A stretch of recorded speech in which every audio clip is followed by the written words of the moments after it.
Hello friends, आपका स्वागत है आपके अपने यूट्यूब चैनल अंकित लेक्चर 2 पर। हम पढ़ रहे हैं कक्षा 10th NCERT math chapter number 10.2 कि अभी तक हमने क्वेश्चन नंबर 3 तक इसका सॉल्यूशन कर लिया है। आज किस वीडियो लेक्चर के अंदर हम क्वेश्चन नंबर 4 का सॉल्यूशन करने वाले हैं, अर्थात इसके आगे के क्वेश्चन को हल करेंगे।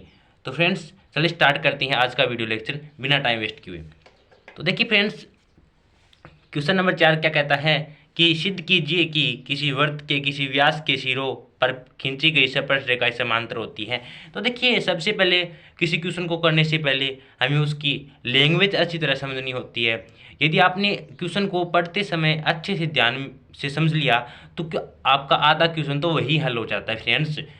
तो यदि आपको क्वेश्चन पढ़ते समय जल्दबाजी बिल्कुल भी नहीं करनी है। तो देखिए फ्रेंड्स, क्या कहता है कि सिद्ध करना है कि किसी वृत्त के किसी व्यास के सिरों पर खींची गई स्पर्श रेखाएं समांतर होती है। सबसे पहले तो वृत्त हमें पता होना चाहिए क्या होता है। फिर कहता है कि उसका व्यास अर्थात उस व्यास के सिरों पर खींची गई स्पर्श रेखाएं समांतर होती है। जैसा जैसा ये क्वेश्चन वाला कहता है वैसा वैसा खींचते हैं। तो सबसे पहले कहता है कि कोई वृत्त है तो वृत्त खींचना है, तो चलिए वृत्त खींचते हैं। तो फ्रेंड्स, सबसे पहले हमने वृत्त खींचा। अब क्या कहता है, किसी वृत्त के किसी व्यास के, अर्थात इसका व्यास क्या होता है हम जानते हैं, ये व्यास है, अर्थात ये भी व्यास है ये भी व्यास है। जहाँ जाए आप इसकी रेखा कह सकते हैं। माना कि ये इसका पूरा क्या है, व्यास है, ठीक है। तो इसके व्यास की सिरा कहने का मतलब देखिए, ये टोटल क्या है, इसका व्यास है। ये टोटल क्या है, इसका व्यास है। हमने पहले वाली वीडियो के अंदर समझा है कि व्यास क्या होता है, ठीक है। तो ये व्यास है, इसका सिरा क्या है, ये है। इसके सिरों पर क्या खींचनी है, स्पर्श रेखाएं। तो एक सिरा तो ये है, तो मैंने एक स्पर्श रेखा तो ये खींच दी, ठीक है। इसे मैं नाम देता हूँ ए और बी, अर्थात ए बी स्पर्श रेखा। इसी प्रकार इस दूसरे सिरे पर भी क्या खींचते हैं, स्पर्श रेखा खींचते हैं। तो एक फ्रेंड्स ये खींचती, ठीक है। तो ये माना कि सी और डी स्पर्श रेखा है, ठीक है। और ये हमें पता है कि संपूर्ण हमारा जो ये क्या है, संपूर्ण व्यास है, तो इसका आधा क्या होता है, त्रिज्या होता है, ये हमारी आर है। तो अब ये क्वेश्चन में बोला गया था और ये सिद्ध क्या करना था कि ये दोनों से अर्थात दोनों स्पर्श रेखाएं क्या है, समांतर है। तो देखिए फ्रेंड्स, मानता हूँ कि हमें समझने में 2 मिनट फालतू लगे, लेकिन क्वेश्चन हमारा यहीं से हल हो गया, क्योंकि हमने जिस प्रकार इस डायग्राम को समझा है उसी प्रकार हमारा जो इसका आंसर भी यहीं सिद्ध हो जाता है। तो देखिए, आप हमें क्या बोला है कि किसी व्यास की सिरों पर खींची गई स्पर्श रेखाएं समांतर होती है। तो मैंने सबसे पहले व्यास खींचा, एक वृत्त खींचा, उसके अंदर व्यास खींचा, उसके सिरों पर 2 स्पर्श रेखाएं खींची। अब किसने बोला, वो कहता है कि इसकी दोनों स्पर्श रेखाएं क्या है, समांतर है। और ये हमें क्या करना है, सिद्ध करना है। तो देखिए, लिखना है कि सिद्ध क्या करना है। तो देखिए फ्रेंड्स,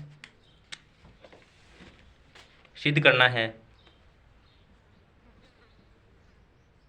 सिद्ध करना है। सिद्ध क्या करना है फ्रेंड्स, कि ये ए बी है वो सी डी के समांतर है। ये सिद्ध करना है कि ए बी समांतर है सी डी की।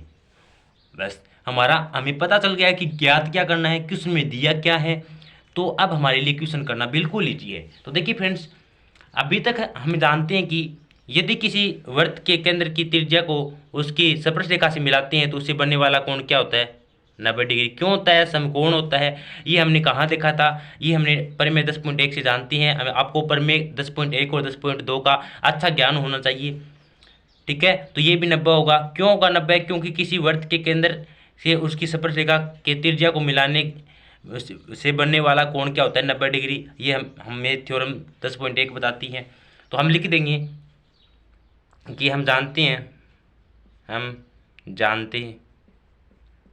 हैं परिमेय 10.1 से, परिमेय 10.1 से आप, ठीक है।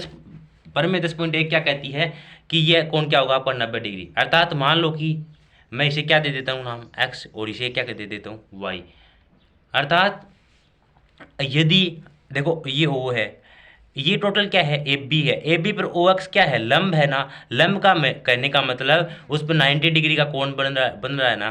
तो ये उसका ऊपर लंब है, किसके ऊपर है, ए बी पर लंब है ओ एक्स। तो यहाँ से मैं क्या लिख सकता हूँ, ओ एक्स लंब है, लंब का निशान ये होता है, हम जानते हैं ए बी पर।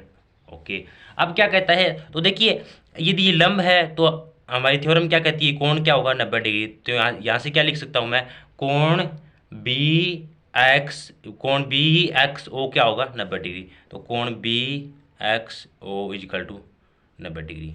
इसी प्रकार फ्रेंड्स यहाँ से भी लिख सकता हूँ मैं कि ओ वाई है वो लंब है किस पर, सी डी पर। तो लिख दो ओ वाई लंब है सी डी पर। तो यहाँ से देखिए फ्रेंड्स हमें पता है कि ये लंब है तो ये 90 डिग्री का होगा।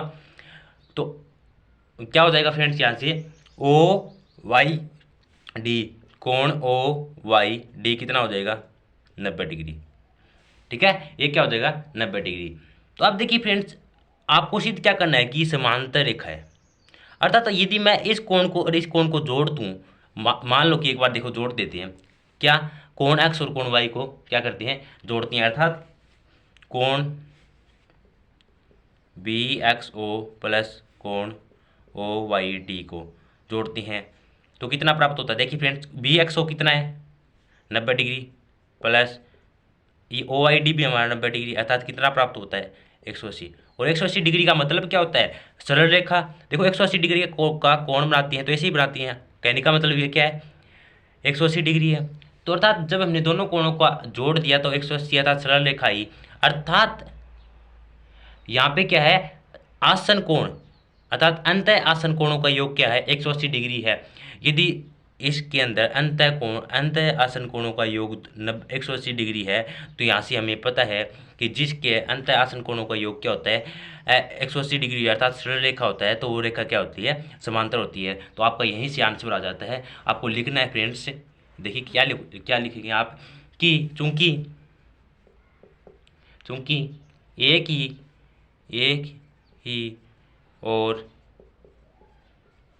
से अंतः आसन कोण संपूरक है अर्थात 180 डिग्री है। ठीक है, ये है। तो देखिए अंतः आपकी जो ए बी रेखा है वो किसके समांतर हो जाएगी सी डी की। तो अंतः हम कह सकते हैं अंतः ए बी समांतर है सी डी की, और यही हमें सिद्ध करना था। देखिए फ्रेंड्स एक बात बताऊं, क्या हमें इसमें कहीं आपको गणना की जरूरत पड़ी, आपको कहीं डेरिवेशन करना पड़ा, आपको कहीं गुणा भाग करना किया, आपको कहीं साइन थीटा कोट थीटा अर्थात ट्रिग्नोमेट्री लगानी पड़ी? नहीं। अगर लगानी भी है तो कोई छोटे मोटी, तो देखिए फ्रेंड्स कुछ नहीं है और इम्पोर्टेंट है। बच्चे इस क्वेश्चन को बोरिंग मानते हैं, बोरिंग नहीं मानना है, क्योंकि आपने अगर थोड़ा सा भी दिमाग लगा लिया ना ये क्वेश्चन बिल्कुल ईजी है फ्रेंड्स, और आपकी एग्जाम में पक्का और बड़े बड़े क्वेश्चन यहाँ से उठ कर आते हैं। ठीक है, आपको बस लिखने का तरीका पता होना चाहिए, कौन सा कोण है, आसन कोण है, क्या है, हमारी थ्योरम 10.1 क्या कहती है, 10.2 क्या कहती है, उसके अकॉर्डिंग ही हमारा सवाल हल हो जाता है। तो फ्रेंड्स ये था आपका क्वेश्चन नंबर 4। अब चलते हैं क्वेश्चन नंबर 5 पर। तो यदि आपको क्वेश्चन नंबर 4 समझ में आया है तो वीडियो को लाइक जरूर करना। अब चलिए चलते हैं क्वेश्चन नंबर 5 पर। तो फ्रेंड्स आपका ये रहा क्वेश्चन नंबर 5। तो देखिए क्वेश्चन नंबर 5 क्या है। क्वेश्चन नंबर 5 कहता है कि सिद्ध कीजिए कि स्पर्श बिंदु से स्पर्श रेखा पर खींचा गया लंब वृत्त के केंद्र से होकर जाता है। बच्चे यहाँ कंफ्यूज हो जाते हैं कि क्वेश्चन में क्या बोल दिया, लेकिन क्वेश्चन की लैंग्वेज को अच्छे से समझना है। स्पर्श बिंदु क्या होता है वो हमने समझा है, रटा नहीं है। तो सबसे पहले बेसिक वीडियो के अंदर आपको यही समझाया गया है कि स्पर्श बिंदु क्या होता है, स्पर्श रेखा क्या होती है, जीवा क्या होता है, वो इसलिए समझाया जाता है कि आप कंफ्यूज मत हो। तो ठीक है, स्पर्श बिंदु के बारे में हम जानते हैं, स्पर्श रेखा हम जानते हैं, लंब भी जानते हैं क्या होता है, वृत्त भी जानते हैं। तो सबसे पहले क्या कहता है कि स्पर्श बिंदु से अर्थात सबसे पहले हमें एक वृत्त खींचना है। तो चलिए फ्रेंड्स वृत्त खींचते हैं। तो फ्रेंड्स ये रहा वृत्त।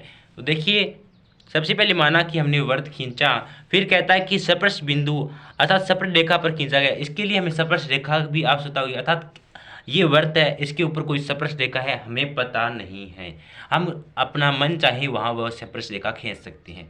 माना कि मेरा मन किया और मैंने स्पर्श रेखा खींच दी इस पर, ये रही स्पर्श रेखा। ठीक है, और स्पर्श रेखा का नाम भी दे देता हूँ ए और बी है। ठीक है, ये टोटल क्या है स्पर्श रेखा है, तो इसका स्पर्श बिंदु भी होगा। स्पर्श बिंदु क्या है फ्रेंड्स, ये रहा आपका स्पर्श बिंदु, इसे नाम पी दे देता हूँ। अब क्वेश्चन में क्या बोला जाता है कि स्पर्श बिंदु से स्पर्श रेखा पर खींचा गया लंब वृत्त के केंद्र से होकर जाता है। अर्थात इससे अब लंब डालना है कहाँ से, इससे इस रेखा पर लंब डालना है जो कि वर्त के केंद्र से होकर जाता है। तो मैं इस पर लंब डाल लूँगा यहाँ से, और क्वेश्चन में यही बोला गया है। तो देखिए फ्रेंड्स, यहाँ से लंब डालना है, तो देखिए डालती हैं।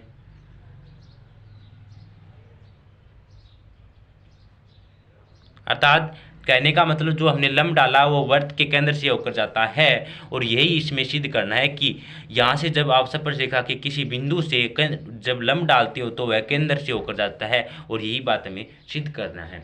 तो मान लेता हूँ कि ये क्या है, यहाँ से लेकर यहाँ तक क्या है, हम जानते हैं ये आर है, क्योंकि ये त्रिज्या है। ये टोटल तो व्यास है, लेकिन यहाँ तक क्या है, इसकी आधी क्या है, ये आर त्रिज्या है। तो देखिए फ्रेंड्स, ये आर है, तो आप जानते हैं कि ये स्पर्शरेखा है, तो ये कोण कितना होगा, 90 डिग्री है। हमारी प्रैक्टिस हो चुकी है कि हम डायरेक्ट भी लिख दें, क्योंकि हम थ्योरम 10.1 से जानते हैं कि ये जो आपका है समकोण बनेगा, और इसका मान क्या है, 90 डिग्री है। तो अब देखिए फ्रेंड्स, और ये आगे जो जा रहा है लंब, मैं इसे क्यू नाम दे देता हूँ, ठीक है। तो अब देखिए, अब इसे सिद्ध क्या करना है कि जो स्पर्श रेखा पर खींचा गया स्पर्श बिंदु से लंब वो वर्त के केंद्र से होकर जाता है। तो सबसे पहले लिखते हैं कि सिद्ध क्या करना है। सिद्ध करना, सिद्ध करना है, क्या करना है सिद्ध, कि लंब वर्त के केंद्र से होकर जाता है, लंब वर्त के केंद्र से होकर जाता है। ये बात हमें प्रूफ करनी है। वैसे में डायग्राम में तो दिखाई दे रहा है कि वर्त हमारा केंद्र से होकर जा रहा है, अर्थात लंब है वो केंद्र से होकर जा रहा है, और ये बात हमें सिद्ध भी करनी है। तो चलिए फ्रेंड्स करते हैं। तो देखिए, सबसे पहले हम थ्योरम, हमारी जो थ्योरम क्या 10.1 से हम जानते हैं, तो लिखना, हम जानते हैं 10.1 प्रमेय के अनुसार, ठीक है। 10.1 प्रमेय के अनुसार क्या कहती है कि पी क्यू, अर्थात पी क्यू पी लिख दो, या पी क्यू क्या है, लंब है किस पर, ए बी पर। तो मैं लिख सकता हूँ कि पी क्यू लंब है ए बी पर, ठीक है। पी क्यू लंब है ए बी पर। और देखिए, ये हम किसे पता चला कि ये लंब है, हम जो थ्योरम है 10.1 के अनुसार कि ये समकोण है, जब हम इसे स्पर्श रेखा के ऊपर किसी केंद्र से उसकी त्रिज्या को मिलाते हैं तो उससे बनने वाला कोण 90 डिग्री होता है, अर्थात समकोण होता है। तो जब 90 डिग्री का हो तो वह लंब कहलाता है, तो अर्थात ए बी पर लंब होगा क्यू पी। तो अंततः हम यहाँ से क्या लिख सकते हैं, चूंकि पी क्यू रेखा में वर्त की त्रिज्या भी संभावित है। क्या है, ये देखो पी क्यू रेखा है, पी क्यू, इसमें वर्त की त्रिज्या भी तो है, देखो आर लिख रखा है ना मैंने। अर्थात आपको जो डायग्राम में वही चीज़ देख के लिखनी है। यहाँ पे पी क्यू रेखा में क्या समाहित है, त्रिज्या भी समाहित है, तो लिख दो अंततः पी क्यू रेखा में वर्त की त्रिज्या समाहित है, समाहित है, ठीक है, ये लिख दिया। अब क्या कहता है कि इसी, अब देखो, अब इसके बारे में एक दो बातें और लिख देना। मान लो कि ओ है, अर्थात इसी रेखा के अंदर और क्या चीज़ है, इसी रेखा के अंदर ओ भी समाहित है, इसका वर्त का केंद्र भी समाहित है, तो वो भी लिख देना। इसी रेखा के अंदर वर्त का केंद्र ओ भी शामिल है। तो देखिए फ्रेंड्स, शामिल है, तो अंततः हम यहाँ से क्या कह सकते हैं, अंततः हम कह सकते हैं कि लंब है वो वर्त के केंद्र से होकर जाता है। अंततः हम कह सकते हैं कि लंब वर्त के केंद्र से होकर जाता है, ठीक है फ्रेंड्स, ये था क्वेश्चन। अब आप एक बात बताओ कि मुझे कि इस क्वेश्चन में क्या था कि जो हमें अलग से लेके आना पड़ा। मुझे तो सर सबसे पहले हमने इस क्वेश्चन की लैंग्वेज अच्छे समझी, और लैंग्वेज से मैंने डायग्राम भी बना लिया, और जो चीज़ लिखी है और सब डायग्राम से देख के लिखी है मैंने फ्रेंड्स, कुछ अलग से नहीं किया। हम 10.1 से तो इतना बार मिल चुके हैं 10.1 पर में से कि ये तो हमारे सब आगे पीछे घूम रही है, ठीक है। तो देखिए फ्रेंड्स, अब 10.1 को भी जानते हैं हम, डायग्राम भी बन गया। कहाँ से बना? क्वेश्चन को समझने से बना। अब सिद्ध क्या करना था वो भी लिख लिया। अब सिद्ध करें क्या? हमें जितनी चीज़ थी वो पता थी वो लिख दी। अंत ये क्या है कि वर्तीय केंद्र से होकर जाता था। ये था क्वेश्चन। क्या फ्रेंड्स आपको ये क्वेश्चन हार्ड लगते हैं? क्या इस तरह से आपको समझना चाहते हो मैथ को? यदि आप भी इस तरह सभी क्वेश्चन को समझना चाहते हैं तो आज ही हमारे यूट्यूब चैनल को सब्सक्राइब करें और जो बेल आइकन है उसे भी प्रेस कर ले ताकि आने वाली सभी वीडियो का नोटिफिकेशन मिलता रहे। और दोस्तों एक बात जरूर कहूँगा कि कभी क्वेश्चन को रटना नहीं, चाहे आपके पास टाइम कितना भी क्यों ना लग जाए, पर क्वेश्चन को रटना नहीं, क्योंकि रटी हुई चीज़ कुछ दिनों तक ही चलती है, समझी हुई चीज़ जीवन भर चलती है। तो फ्रेंड्स इसी प्रकार इसका क्वेश्चन नंबर 6 लेती हैं। यदि आपको क्वेश्चन नंबर 5 समझिया है तो वीडियो को लाइक जरूर करना। आप चलिए चलते हैं क्वेश्चन नंबर 6 पर। तो फ्रेंड्स ये रहा आपका क्वेश्चन नंबर 6। तो देखिए क्वेश्चन नंबर 6 क्या कहता है कि एक बिंदु ए से जो एक वृत्त के केंद्र से 5 सेमी दूरी पर है और वृत्त पर स्पर्श रेखा की लंबाई 4 सेमी है, तो वृत्त की त्रिज्या ज्ञात कीजिए। ये आपका क्वेश्चन नंबर 6 है। तो देखिए फ्रेंड्स क्वेश्चन नंबर 6 को चलिए समझते हैं। तो देखिए सबसे पहले हमें पता है कि एक वृत्त की आवश्यकता होगी। तो देखिए सबसे पहले हम क्या करते हैं, वृत्त बनाते हैं। तो फ्रेंड्स देखिए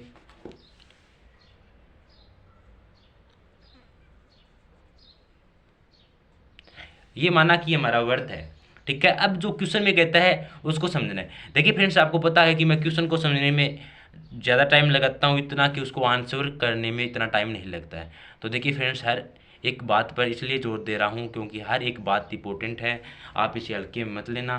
तो देखिए फ्रेंड्स अब क्या कहता है कि एक बिंदु ए से, हमें पता नहीं है इसके कोई बाह्य बिंदु कोई ए है, मान लेते हैं कोई बाह्य बिंदु ए है। इसके एक बिंदु ए से जो एक वृत्त के केंद्र से ठीक है, जो एक वृत्त के केंद्र से 5 सेमी दूरी पर है, वृत्त का केंद्र बनाया, इससे कितनी दूरी पर है? 5 सेमी दूरी पर। इसकी बात कर रहे हैं फ्रेंड्स। एक बिंदु ए से जो एक वृत्त है कि केंद्र ये रहा, केंद्र से 5 सेमी दूरी पर, अर्थात ये कितनी दूरी है? 5 सेमी। ये कौन बोल रहा है? ये क्वेश्चन बोल रहा है फ्रेंड्स। देखिए 5 सेमी दूरी पर है, वृत्त पर स्पर्श रेखा की लंबाई 4 सेमी है, अर्थात इस बिंदु से हमें एक स्पर्श रेखा भी खींचनी है, चाहे ऊपर खींच देना चाहे नीचे खींच देना, होनी स्पर्श रेखा चाहिए। तो फ्रेंड्स मान लेते हैं कि ये क्या है? स्पर्श रेखा है। तो ये जहाँ मिल रही है वहाँ तक की लंबाई कितनी है? वृत्त पर स्पर्श रेखा की लंबाई कितनी है? 4 सेमी। ये कितनी दी गई है? 4 सेमी है।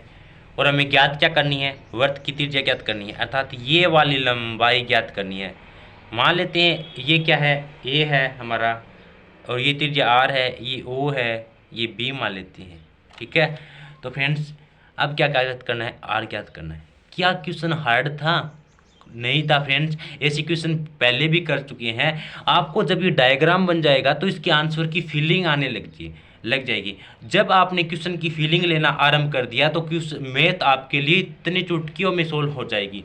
तो फ्रेंड्स देखियो सबसे पहले क्या किया, जो क्वेश्चन में बोला था वैसे का वैसा मैंने किया, और वैसे ही मुझे जैसे ही डायग्राम बना तो मुझे डायरेक्ट इसके आंसर की क्या आने लगी? फील आने लगी। तो वो आपको भी आएगी। वो आपको कब आएगी? जब आप इनकी प्रैक्टिस कर लोगे, ठीक है। तो देखिए आपको मैं दिखाऊंगा कि आपको कैसी फीलिंग आती है क्वेश्चन की। अब देखिए अब इसे हल करना है।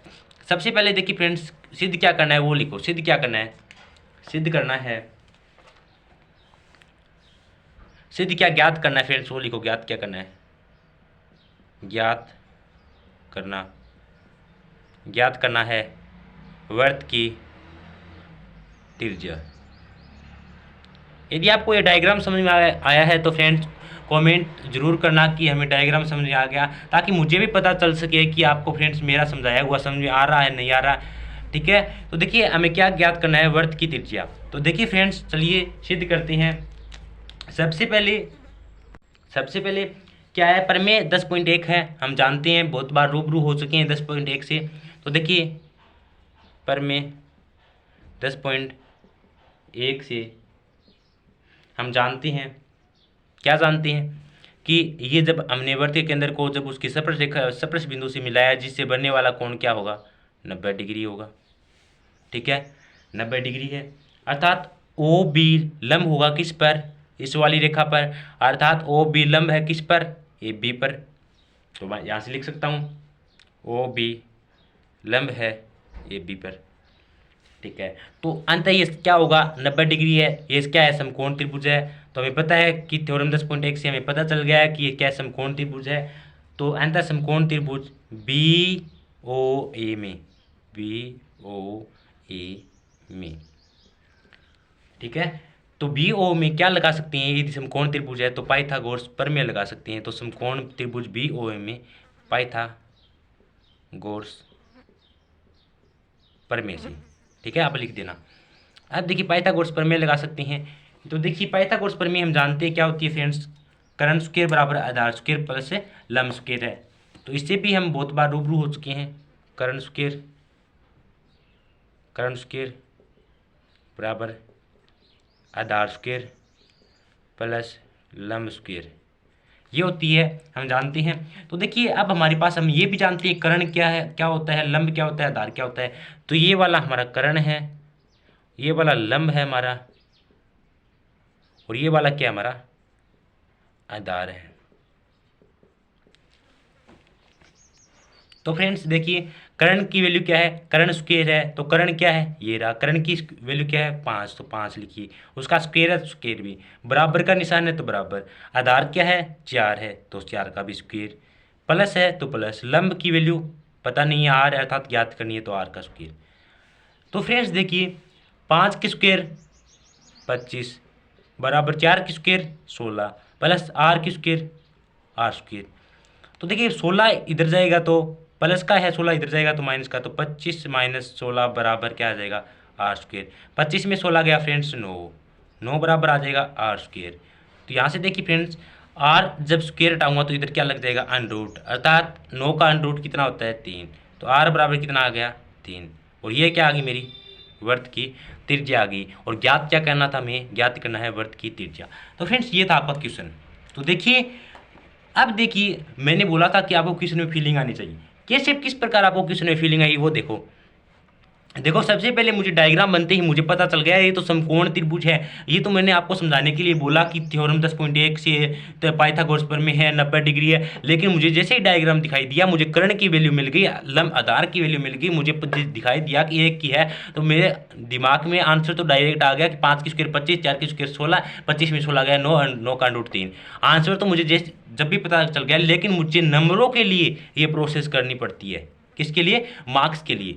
तो देखिए फ्रेंड्स मार्क्स के लिए आपको ये करना है, टोटल लिखना है कि पर में हम जानते हैं उसको आपको दिखाना है एग्जामिनर को कि आपको नॉलेज है, ठीक है। ये भी पता है कि आपको आंसर आ रहा है, अर्थात 3 आंसर आप डायरेक्ट भी निकाल सकते हैं, लेकिन आपको कक्षा 10 में है, आपको ये दिखाना है उसको कि आपको थ्योरम का भी पता है, आपने रट्टा नहीं मारा, अर्थात आपने समझ के क्वेश्चन को हल किया, इसलिए क्वेश्चन में आपको ये टोटल चीज़ लिखने की आवश्यकता है। तो फ्रेंड्स इस प्रकार आपको क्वेश्चन को फीलिंग लेके हल करना है, ना कि रटना है। बार बार बोल रहा हूँ, कभी भी जिंदगी में किसी भी मैथ को रटना नहीं, यदि मैथ को रटोगे तो मैथ आपको रट देगी। फ्रेंड्स देखिए क्वेश्चन में कभी भी जिंदगी में मैथ को मत रटना, ठीक है, हर एक बार समझना।